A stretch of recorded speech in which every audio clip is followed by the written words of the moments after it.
આપવામાં આવી છે કે આવતા 100 કલાકમાં ગુજરાત રાજ્યના દરેક પોલીસ સ્ટેશનમાં એક લિસ્ટ બનાવવામાં આવે અને એ લિસ્ટમાં જેટલા પણ અસામાજિક ગુંડા તત્વો છે એ પછી શરીર સંબંધી ગુનાઓ સંકળાયેલા હોય, પ્રોહિબિશન બુટલેગિંગ સાથે સંકળાયેલા હોય, જુગાર સાથે સંકળાયેલા હોય, મિલકત સંબંધી હોય, ખંડણી વિરાવણી હોય, એ તમામ પ્રકારના અસામાજિક કૃત્ય કરનાર વ્યક્તિઓની યાદી દરેક પોલીસ સ્ટેશનમાં આવતા 100 કલાકમાં તૈયાર કરવા માટે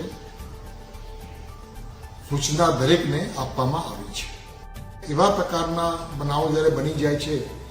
કે જેના કારણે આમ જનતામાં એક ભયની લાગણી ફેલાય છે કે ખૂબ ગંભીર બાબત બની જાય છે. એટલે આ પ્રકારની પ્રોએક્ટિવ પોલીસિંગના માધ્યમથી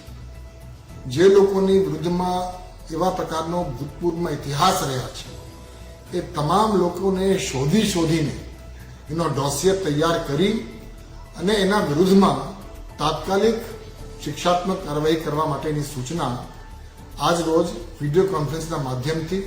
દરેક પોલીસ કમિશનર, દરેક રેન્જ વડા અને દરેક પોલીસ અધિક્ષકશ્રીઓને સૂચના આપવામાં આવી છે.